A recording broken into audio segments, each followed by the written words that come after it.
John. How are you Hey, today? I'm well. How are you?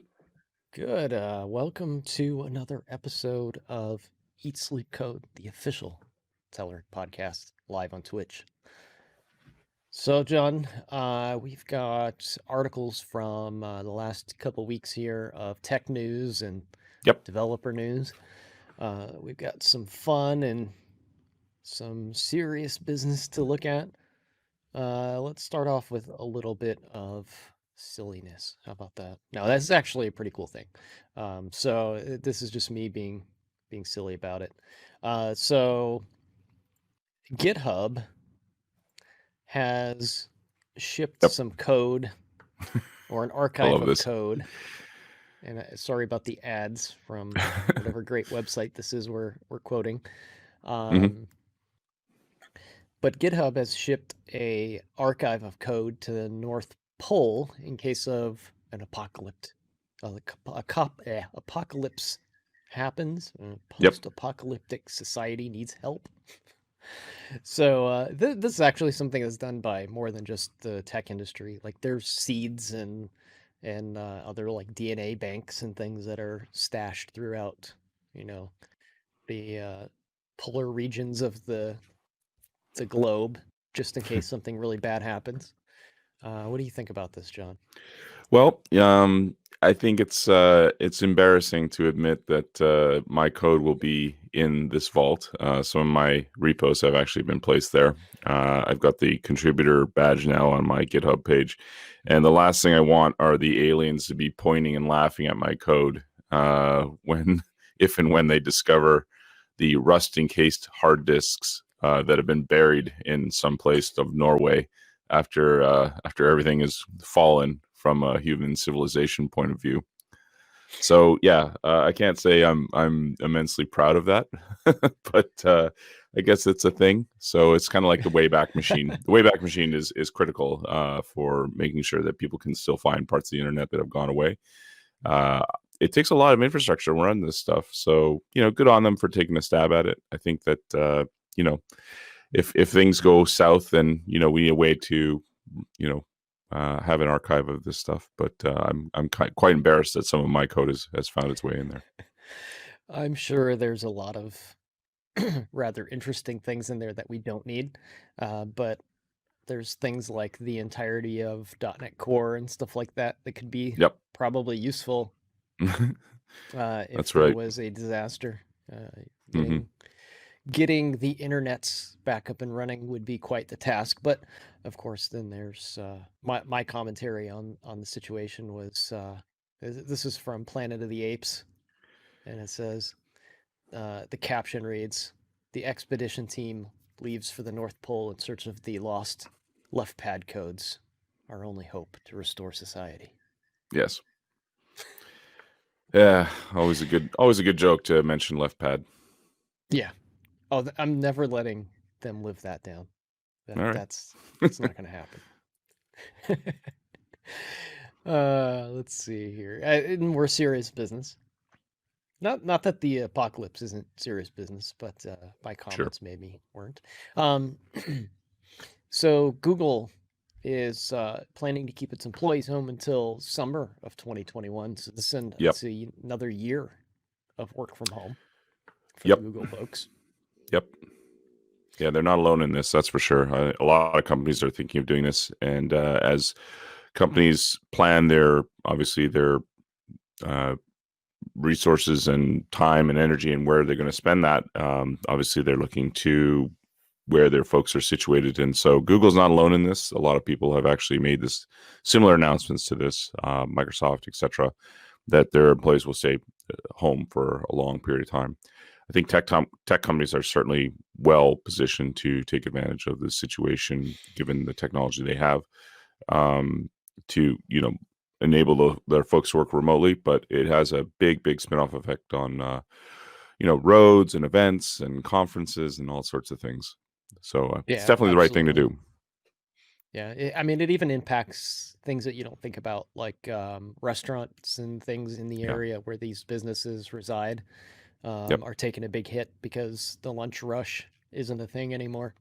Yep. But keeping people healthy is certainly at the top of the priority list. So, um, Google taking a step in that direction, at least, and Microsoft's doing the same thing.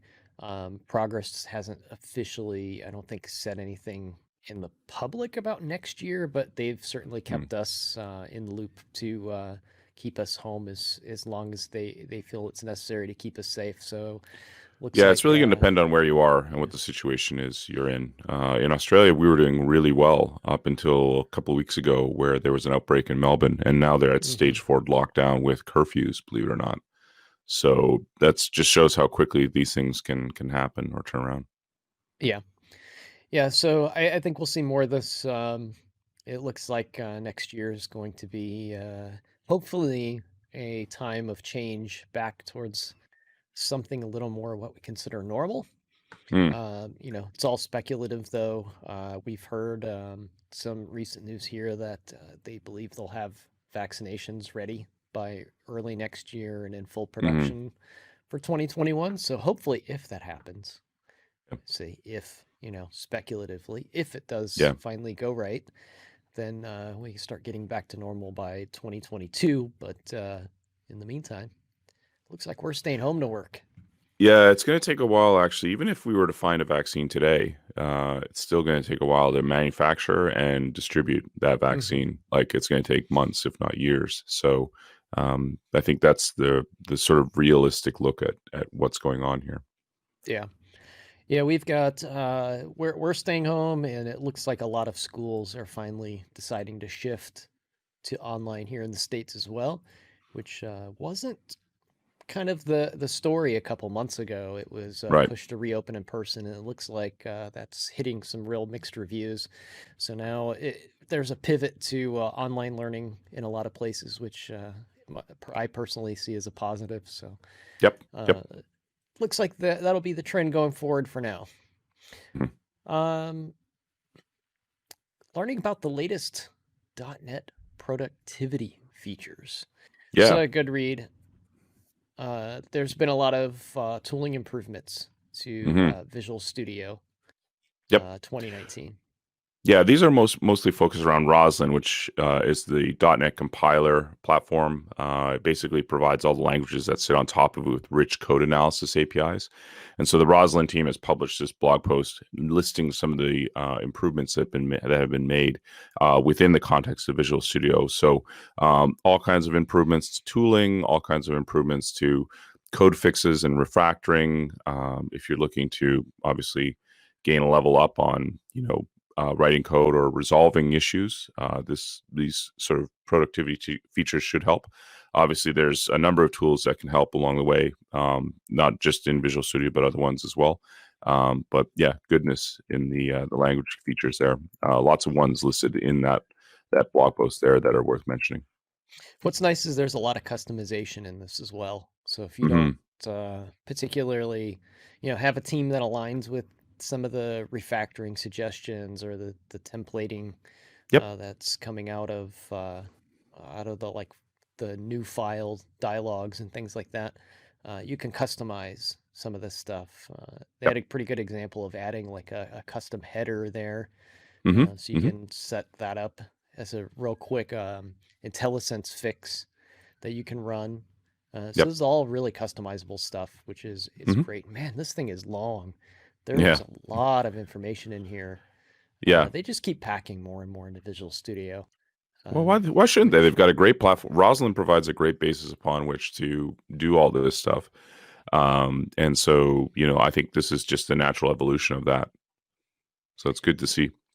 and if you find that there's too many things in the Visual Studio platform, there is a brand new tool by Mads Christensen to make things a little bit easier. So he's taken hmm some of like the quirks that people find in Visual Studio, things, shortcuts people want to get to, and like minor pain points that people find, and he's compiled all those into like a one size fits all plugin that fixes a lot of little nuances that people complain about, but they're not like maybe necessarily bugs or anything like that. They're just Right. kind of preferences that people have And maybe if you find other like-minded people that have those preferences, you may have uh, drummed up enough support to have it put inside of this package. So Yeah. there's things, like reopening a closed file, like you Hmm. close things by accident.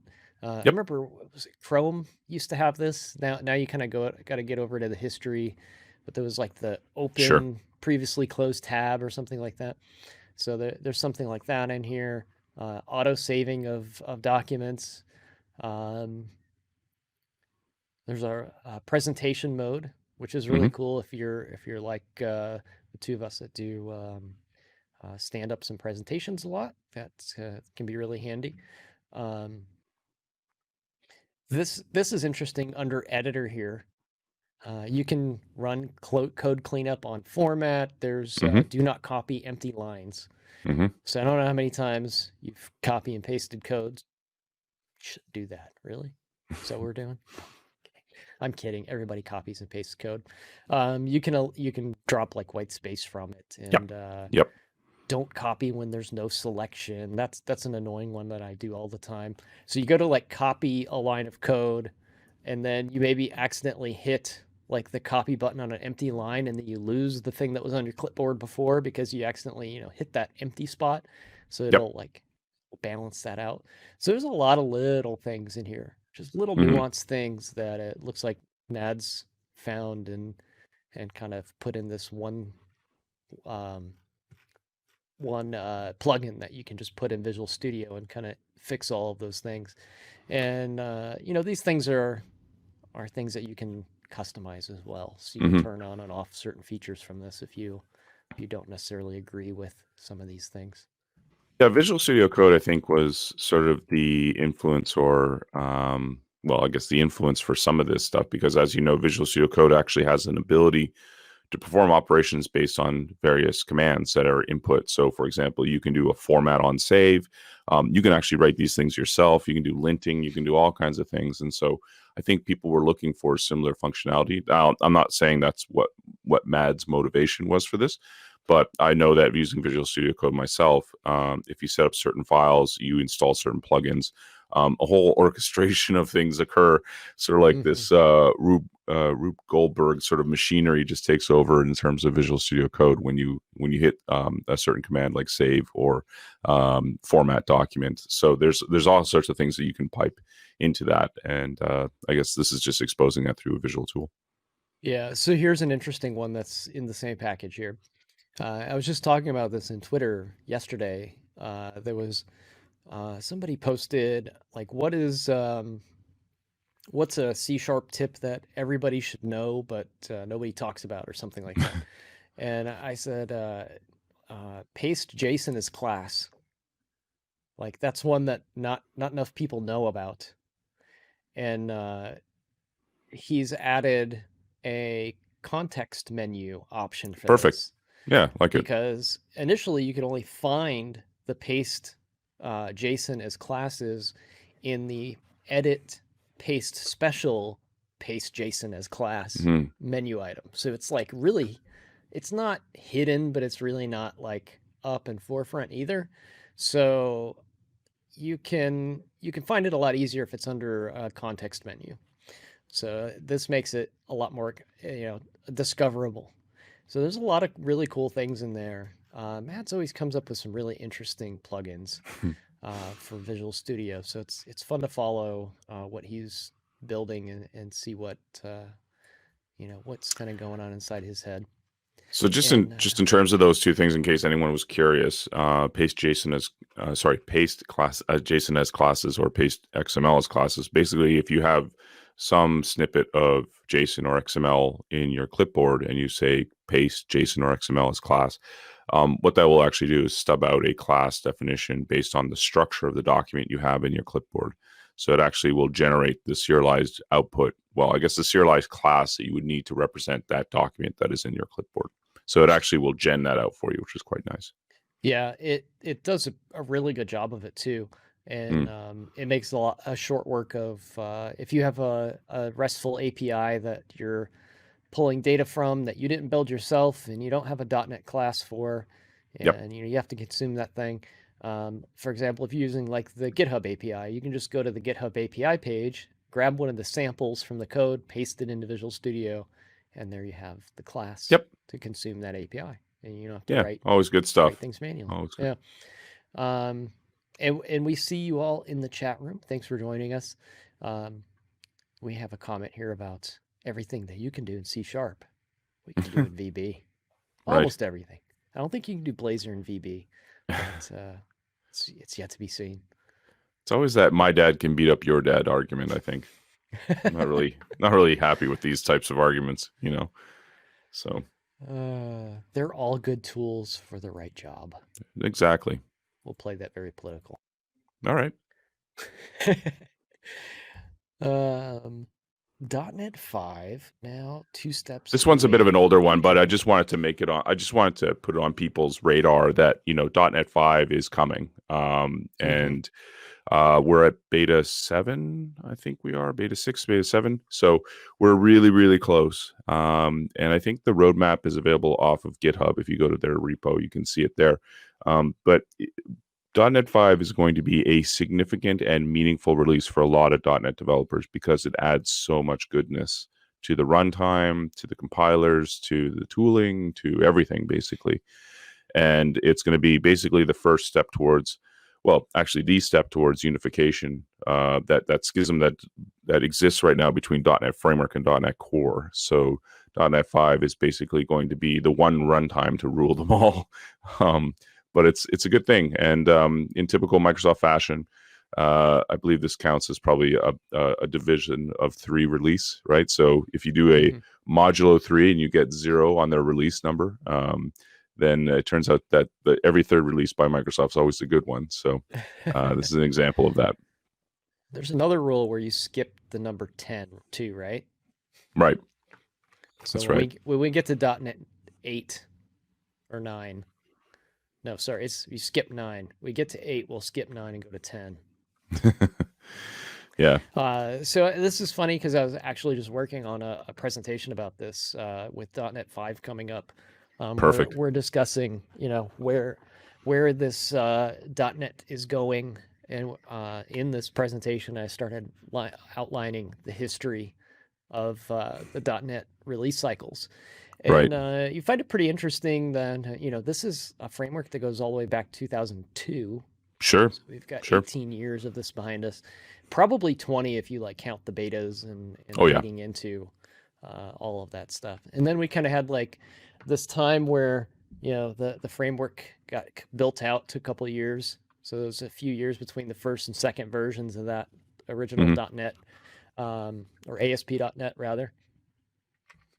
And then 3.0 came out a year later. You get those bug fix releases and wished list items in there. And then 4 comes out 2 years later, and then you start seeing a gap, right? There's minor revisions in between 4 and 4.5. I was going to say there was a 4.8. ton of releases between 4 and 4.8. Ton of stuff. So Yep. so don't. But these are not major release numbers. So we've got a lot of features that get piled in, but they're not breaking changes. Is what it is. They're not breaking anything as they go along from 2018 all the way up to about 2014. We hit 4.5.2, and there's some changes that happen in how it's supported.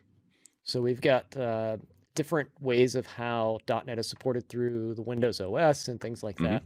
And then 4.8 is now the final version of ASP.NET or .NET. So on the full framework, 4.8 is it. You're not going to get any higher. There's never going to be 4.9 or 5. That's the end. The end of the road. Yep, folks. it's going to be retired to the bunker in Norway, wherever their GitHub is putting it. Yeah, North Pole. It said. So only Santa's elves will have it at that point. Yep. But now I highlighted another section here between 2014 2019. There's also, there's no major versions being released, but there's also a lot of parallel work being done. So if we, there we go. Oh, there you go. Zoom in on that, Mm-hmm. our .NET Cores get released. Yep. So .NET Core 1 is released in 2016, and so on every year we get another .NET Core release. And then the two big ones there are the 2.1 LTS and 3.1 LTS. So those are our long-term support versions. And then, of course, Core 5 is coming, like you said. Yeah. So just if you're a .NET developer and you're working on a piece of code that takes the latest and greatest, you may want to start reading up on .NET 5. It's coming. So when we've done this a few times in the history of .NET development. We've warned greatly about new changes that are coming down the pipe. .NET 2 was a big one with generics. .NET 3 was a big one with WCF, WPF, and Windows Workflow. .NET 4, more stuff, functional stuff. .NET 4.5, et cetera, et cetera. You went through the whole history. Now with .NET 5, this is .NET Core, multi-plat, all kinds of newness, if you will, in the languages and the runtime. So it's just this sort of incremental stepping towards some mountaintop that will be on at some point. But I think the multi-plat one is going to be the huge one for a lot of folks. Companies are already stating that they're getting big wins by going to Kestrel. I saw a recent article by Raygun, the logging company based in New Zealand. They wrote an article about how they switched from Nginx to Kestrel, and they got a 44% productivity improvement. They're running on .NET Core. Octopus Deploy, the company I work for, we run on .NET Core 3.1. So yeah, it's a big deal for a lot of folks, and we're seeing big tangible wins from going to those types of runtimes. Yeah, us as well with Telerik reporting. Seen massive increases in performance on Telerik reporting, going from full framework to .NET Core. So yeah, definitely keep up with the .NET Core stuff and see where this. It's actually, so there's some things that are going to be somewhat confusing and probably should be clarified as we move along here. And one of those things is in here you see, I'm talking in the context of ASP.NET Core. Sure. So it will actually be called ASP.NET Core or ASP.NET on Core 5. So they're keeping the core moniker for ASP.NET as to not confuse it with the previous attempt at ASP.NET 5. So you'll see .NET 5, and then there's ASP.NET Core on .NET 5. Gotcha. Yep. So you're still going to see core terminology in the ASP.NET space. So don't let that get you too confused. And then .NET 5 will be the unification of all of the .NET platforms, and such as what's it called? The mono runtime. Sorry. Yep. Yeah. Yep. Mono runtime. All of that stuff comes together in .NET 5. It's going to be... Yeah, I mean, I was going to say that if you're running WinForms code, that's the one part that's the hard part, right? So that's always going to be a difficult challenge because of the dependency on Windows for that. But they're doing their best. Just looking at the ship dates here up on GitHub, it says they've written down .NET 5 is going to be released in November. So you've got 3 or 4 months, give or take, until the release of that. So yeah, good stuff. So just to clarify, you can use Windows Forms on Windows. Yes. Just so we make that clear. It doesn't mean you can't, just because you're using .NET 5 doesn't mean you can't make Windows Forms applications anymore, but you can still only run them on Windows. It doesn't magically get like cross-compatible. Yeah, you mentioned mono. Yeah, you mentioned mono, and that's when things get kind of, I guess, messy. What works, what doesn't, etc. So that's always fun. Good stuff. All right, let's see here. I lost my tabs. There You're we fine. go. There you go. I got zoomed in, couldn't zoom back out. So we kind of gave a heads up for this a couple weeks ago. .NET Conf, focus on microservices. What's new about this, John?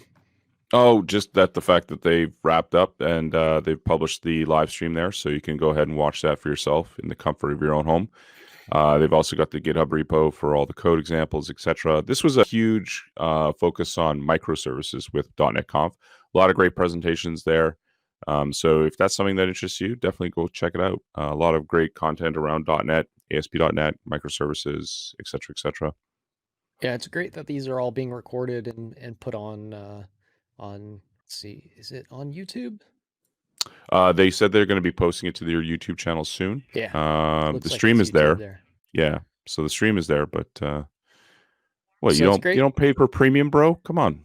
It's great they're putting all this stuff on YouTube because I was just Yeah, having a conversation with somebody the other day, which I don't see him in the chat room today. Usually comes in the chat room, but we were going back and forth about events, and he was already busy looking at one thing, and there was another event for another thing, and it's sure. like, holy cow, there's so many events these days that are going on online. It's pretty unreal.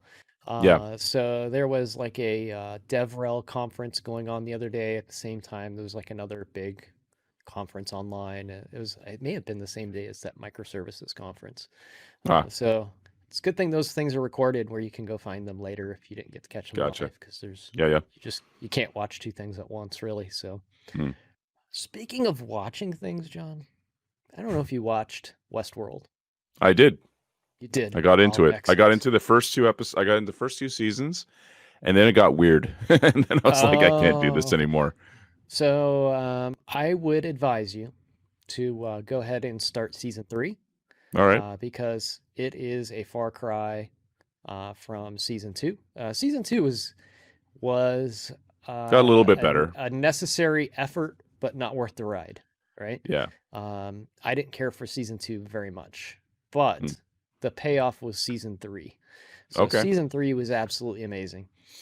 Speaking of Westworld, the reason I brought it up is I thought this was really cool because I'm a game nerd. I love games, and I love Sure. geeking out to the tech in games because it's the Hmm. reason I do what I do, anyways. It Hmm. got me, interested in computers and coding and stuff. So this one really caught my eye here, and it was a post on the Unreal Engine blog, and it's HBO's Westworld turns to Unreal for in-camera visual effects. Right. So if you go through the article, it is really, really amazing what they did. Sure. And in this scene, if you read the article, this is the way I understood it. In this scene, the office area that she's sitting in is real. And in the background is a gigantic LED screen that they've put together. Hmm. On that LED screen is a real-time rendered city in the future. And what's nice about this is it's not a green screen. So, like the floor that's in this office around her and the lighting that's coming in on her is actually real reflections Yep. from the scenery behind her. Yep. So They it did the gives it exact same this, thing. yeah. So they did the exact same thing with the Mandalorian. The Mandalorian was the first one to do this.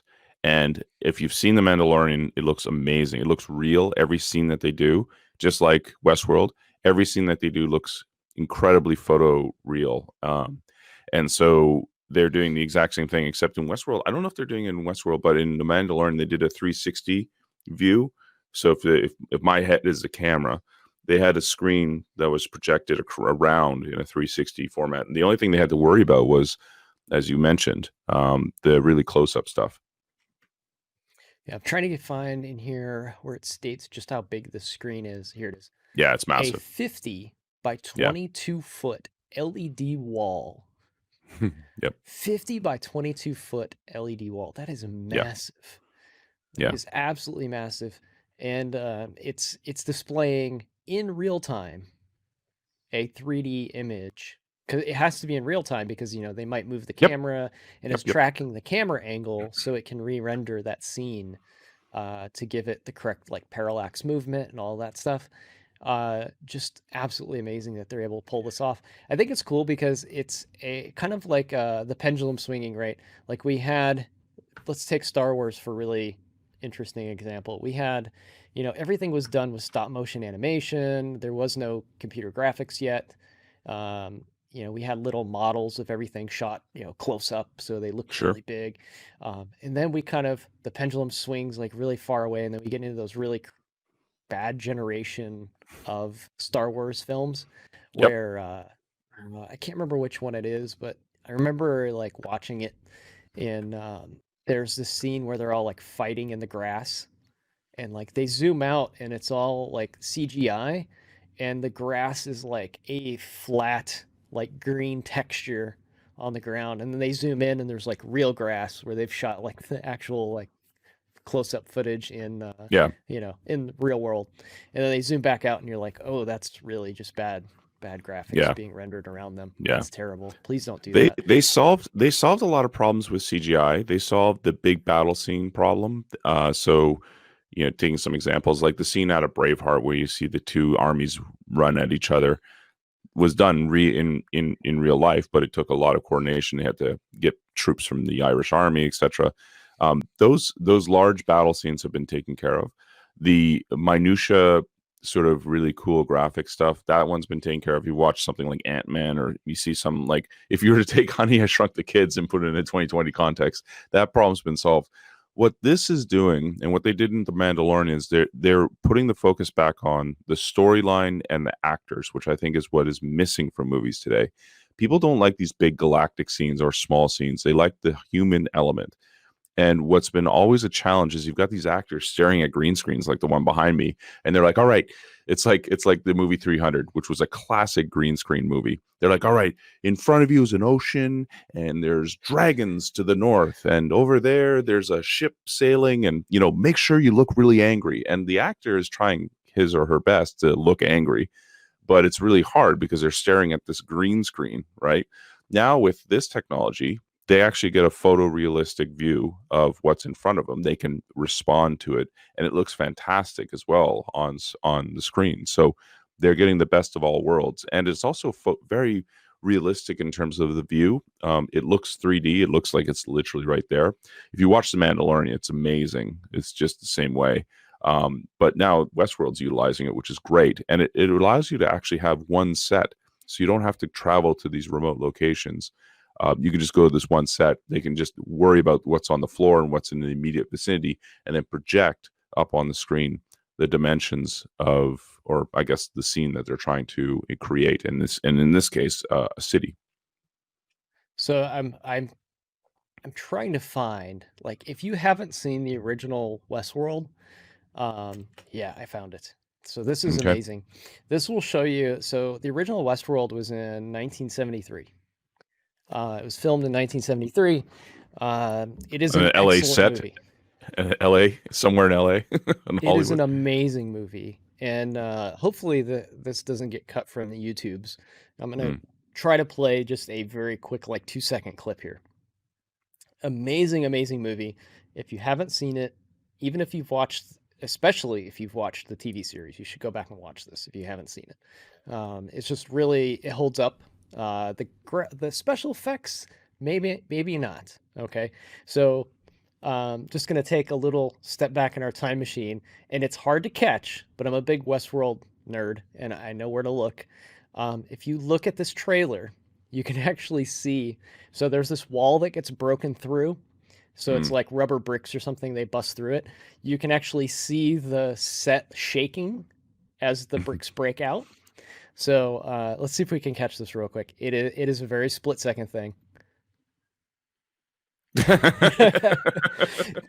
You can see literally there's like red brick here, rubber bricks. Like there's a defining line that I'm tracing with my mouse cursor. You can see these like vibrating in and out like pretty deeply as the fake bricks break out.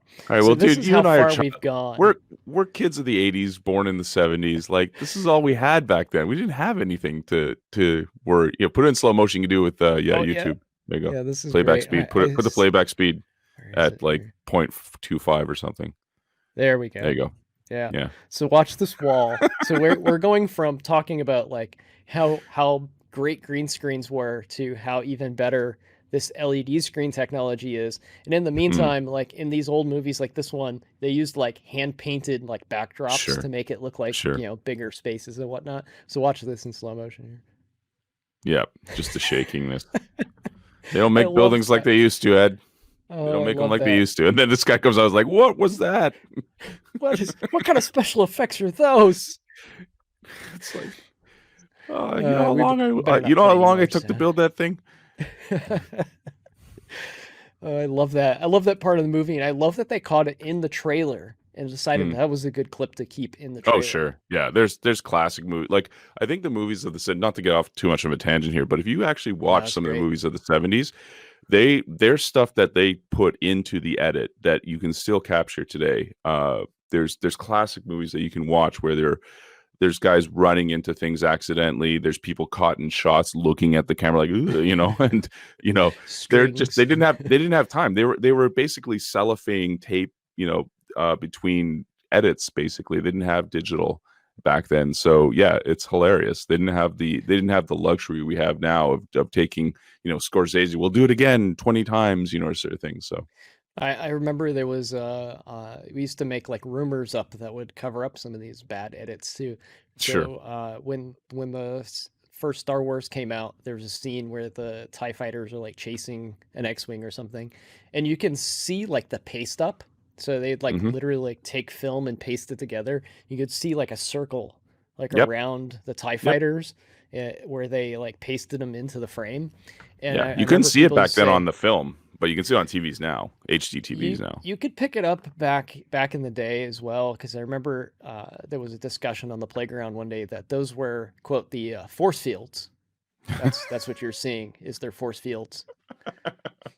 So we were Yep. giving them excuses left and right. Yep. We're like, Yep. oh, that's force fields. Yeah, that's Yep. what that halo is Yeah. around. Lucas is like, yeah, that's totally force fields. Yeah, of course.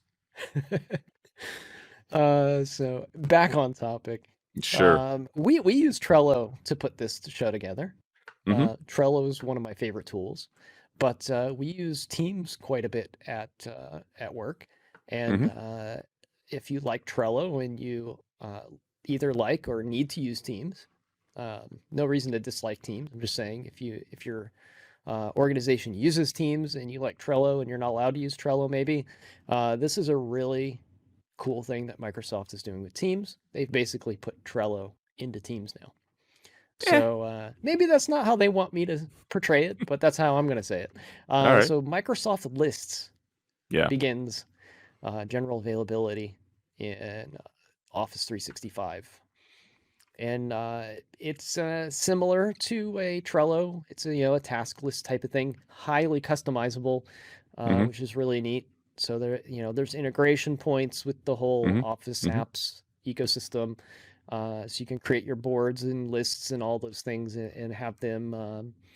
I don't know if you've seen like the workflow that Teams is capable of, but you can have like all these triggers and things set up to where, if somebody adds an item to the board, it sends, a text message off to somebody in Teams and maybe flags it in a meeting or so on. And there's a lot of really cool integration points with this type of thing.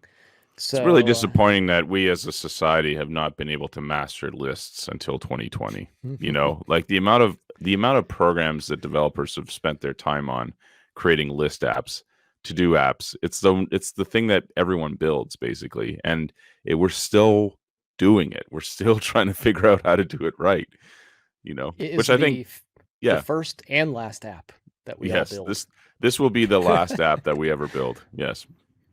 Like every programming language starts with a to-do list like app, and Hmm. now it ends Yep. today with Office or Teams.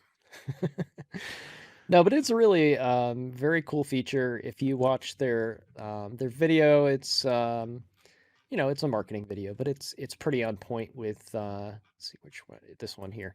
It's Mm. pretty on point with the things that you need to do, and it shows off some of those integration strategies Is that that an they Unreal baked in. Engine background as well?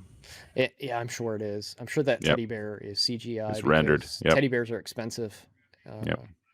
Come on, get onto the lists here. Where'd it go? Maybe this is the wrong video. That's There Teams. is one. Okay, there we go. Now with Teams, you have lists. Yeah, we had to get the marketing fluff out of the way, and the obligatory 3D effect Yeah, this that is done will with never be used in any application. Adobe something or other. I can't remember. I've seen these are very marketing ish. They Yeah, take the UI and they 3D ish it. So it gets the point across. So you can do issue trackers and it's like you can progress do this with a management, spreadsheet. and it I it guess it it's syncs cool. up with your team's calendar and all All that right. stuff. So that's all Everyone's pretty smiling. useful Everyone's stuff. smiling and good looking and dressed well. This is classic marketing video here. And what they're No not one's in talking the about is how pajamas. there's cameras hidden in all these dolls and toys. Jesus. All right. With the Azure Connect or whatever they call it Okay. these days. Okay. I'm kidding. That's not a true thing. Okay, it's not actually a thing. The Azure Connect is though. It's not being in the toys. That's what I'm talking about. Yes, I Not hope to get not. us. we hope not. Which we'll talk about this, and then I have one more link that comment inspired me to pull up. Oh, good. This is actually really cool. There's a new show on Netflix I just caught last night, which is why it's not on this list. And I'm trying to remember, I think it's this one. It's called Connected. Yeah. Let's see. Let me try to pause this so I'm not getting audio and video crossed here. Don't cross streams. All right, there we go. On Netflix, Connected. Great techie show. If you guys are into tech out there in the audience, otherwise you Okay. probably wouldn't be watching us right now. First episode is about how they track data and machine learning, and why it's important, and what kind of creepy things and what kind of important things come out of it. So in the show, like there's just some really bizarre stuff that they covered. Like there's a bird that they put some IoT tracking devices on, and Okay. then they found out that the birds migrated south like 4,000 miles from the United States to South America every year. And then they looked at the patterns of when the birds leave and come back, and they found some very strange anomalies. And this one guy couldn't quite put his finger on it. Everything rational he threw at it didn't seem to check out against the data. And then finally, he synced it up with hurricane data, Oh, right. and there was a correlation to when the birds migrate south to how bad the hurricane season was. Mm, And the birds would leave months in advance of the hurricane season. So there's a possibility that these birds can predict a really bad hurricane season far better than interesting. humans can. And then it goes on about different types of machine learning and stuff, and facial recognition, and how they're using it in the farming industry with cattle and stuff like that. It's So really it cool stuff. reminds me of, again, I'm going to date myself. So there was a show. Uh, it was a nonfiction show by a gentleman by the name of James Burke, who is a Englishman, and it was a show called Connections, not Connected, but Connections. And what he did, which I thought was brilliant, was he said, "How did the invention of gunpowder lead to the reformation of Parliament? And here we will show you how." And it's like, he'll take a modern event like the space shuttle going off into space, and how he'll tie that all the way back to the discovery of the wheel, and he'll link everything in between, thus the term connections. But he does it in a way that's really clever. He's like, and it was at that moment that James discovered that grasshoppers have 5 eyes, that he then went on to do this other thing, right? And then he just kind of draws the line between. So it sounds very similar to that. What I liked about James's approach was that he was very he was very knowledgeable, but also very charismatic. And if you want, you can watch those on YouTube. It's called Connections, Cool. James Burke. They date back to the 80s, so he's got a crazy haircut and a tweed jacket and everything, but he's a very interesting guy. So this is on similar terms as well. It's called How We Got to Now. Okay. So they actually did a TV series as well on this, but this is a book version of the same Gotcha. idea. Yep. So it's like it takes a modern invention and looks at all the baby steps that had to take place Oh, sure. before that thing was even possible. And there's some really interesting stuff in here. For example, you're wearing glasses. There's some talk in here about how the modern, glasses actually came into play, and they were invented a long, long time ago, and maybe even before their time, because they weren't typically popular because people couldn't even read yet, because the literacy rate just wasn't that prevalent. No. So plus people's beliefs like, oh, the spirits are coming into my eyeballs. That's how I'm, getting influenza or something. I don't know. So, but then they take the, the invention of glasses, and they keep talking about lenses and telescopes, and yep. They run it all the way up the chain to like modern telescopes that we send into fiber space optics like and yep. Yeah, it's a really cool series, but it reminds me of what Nice. you were talking about just a moment ago. Awesome. Speaking of lenses, things put on your face. You and the segues today. Perfect. I'm good at these. This is some leaked information about the next Oculus Quest. Okay. So Oculus Quest is like one of those devices that hit a home run, possibly by accident. I'll put that out there. So there were 3 versions of the Oculus that came out, and one was supposed to be like a super lightweight, low entry model that was cheap and didn't quite have all the bells and whistles. And then there was the Oculus Quest that was in kind of the middle ground. So it was shooting for mobility, little more than entry level, but not like the advanced, like consumer. And then there's the Quest, which was the more advanced consumer model that you were required to plug into a heavy-duty PC to do all the rendering and all that. What they found out with the Quest was that this lightweight, cheaper version of it, if you had a solid Wi-Fi system where you use this thing, you could go untethered and still have the powerful PC run it if you have that option. And it was actually better than the tethered version that was more expensive. So they're starting to like pare down these things. They've cut the bottom line out. The Oculus Go, I think is what it was called. That one's gone. They got rid of that one. They're looking at the next generation. It looks like the Oculus Quest 2 is going to be that next gen thing. So they took the middle of the road one because it's outperforming the high end one, and they're like, all right, what's the next gen of that going to be like? So with that said, with the background kind of done there, this is like the evolutionary step, not the revolutionary step like we see with the Apple stuff. We just hit that with this first iteration of 3 devices, and now they're gonna add some more beefy specs to this thing and kind of amp it up a little bit. So some screenshots, renderings, and actual models of it have kind of slipped out somewhere on the interwebs, and there's some speculations now over what the specs are going to be and what the price point is going to be at. So it's something to watch. There's not really any meaty news there yet, but we're starting to hear things. It'll be pretty cool to see where they take the Quest next. It's a really nice device. I own one of them. You can it's versatile. Like I said, you can run it without a PC, which is cool because it's got like a full Android ARM-based processor system in it. You can run a full games store worth of games in it, and then if you have a PC, you can hook it up to the PC and you can run even more games with like Steam VR and all sorts of really neat stuff. Not to get on a rant here, but how bored are we?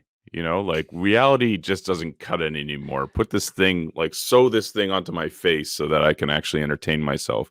Louis C.K. had a great bit where, he's at his child's concert, his school concert, and everyone's like this.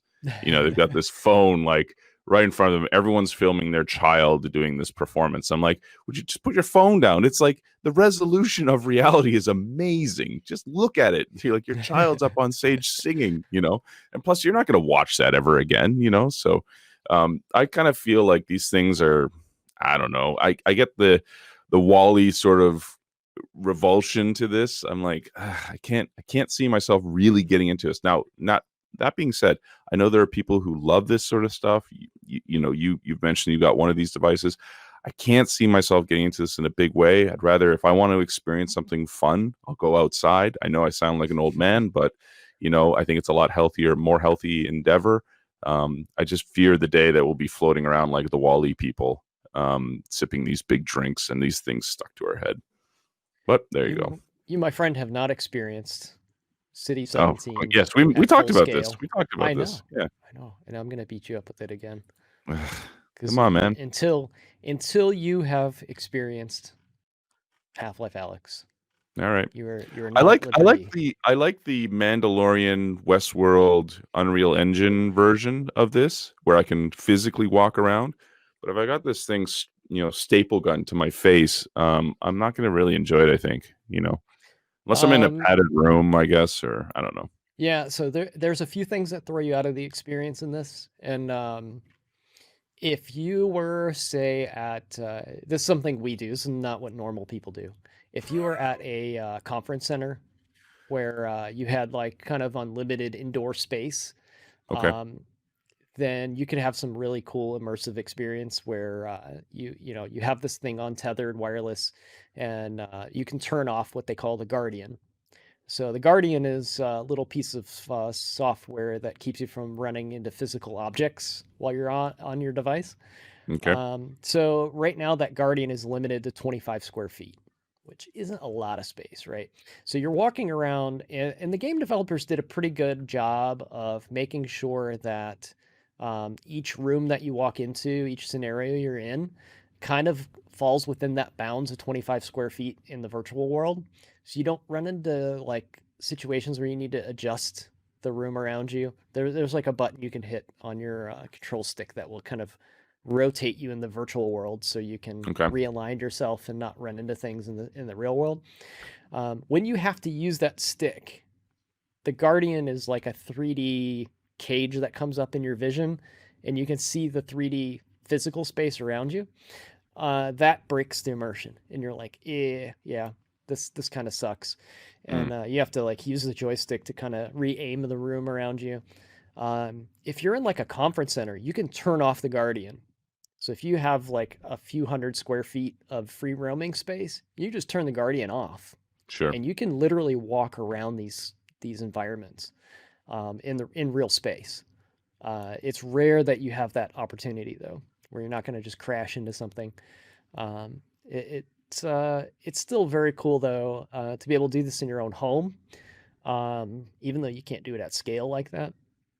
I guess. But when we start traveling and doing things again, it would be interesting enough for me to possibly bring my full rig and set it up somewhere to let this thing run wild at full scale in Right. like a conference center somewhere. Like sometimes you have these big rooms where there's no chairs or anything set up, and you can just walk, a couple hundred square feet in a circle, and nobody's going to bother you. So it's definitely the tech is there, but it's unrealistic to expect people to be able to move that kind of space around. I guess. There's treadmills that are in development for this. Yes, I've seen those. Yeah. I think we did that on the show too. But Yeah, there's I think what everyone wants is this sort of matrix needle into the back of the cerebral cortex. Maybe Neuralink with Elon will help resolve that. Who knows? But yeah, you're trying to do a meta thing here, where you're mapping a simulated world onto top of a physical world with boundaries that are going to leak through, if you will. So yeah, So it's tough. I love this because my wife is totally non-techie, right? She refuses to put this thing on. She just doesn't like it. I like And her already. I'm trying to explain things to her that you can only really understand if you've tried it, right? So I'm telling her the same thing. The Guardian kind of breaks the experience. You're getting ready to walk into a physical wall, and she's just kind of gives it like that old like, you think they would have figured that out by now? I'm like, Nice. hang on, wait, what? How? Yeah. They would have figured out like projecting virtual space through 3D space physically by now. I don't understand. It was just Yeah. like, she hadn't experienced it to know exactly what I was talking about. So she's like, So she's at the point now where she feels like technology has evolved so fast that it should be able to break down these problems more quickly. Whereas I am the curmudgeon, and I think this is ridiculous. Why are we doing this in the first place? And despite the fact of my background being a software developer. I just love that comment though. She's like, you think they would have figured that out by now? Like, Sure. All right. That's excellent feedback. I'm sure we'll be able to pass that on to the Oculus folks. Yeah. On your behalf. And that's why we get along. Because if we both did what I do, we'd both be going back and forth all day, nitpicking about how tabs and spaces are a thing. Yes. I'm sure you've seen the sure. the Silicon Valley reference. Yes. But, yes. That's about how it would really go too. So it's a good thing we have these differences. With that said, John, I'm gonna say it's time to talk about our differences, and you're just starting your day, and I'm just ending mine. Yep. So I hope you have a good rest of your Tuesday, and I'm gonna go back to winding down my Monday. All right. Sounds good. Thanks for joining me, John. Appreciate it as always. Cheers. And thank you everybody for joining. We'll be here all week with lots of content on the channel. We've got Sam Basu coming up this week with another podcast type show. We've got some live coding streaming this week as well.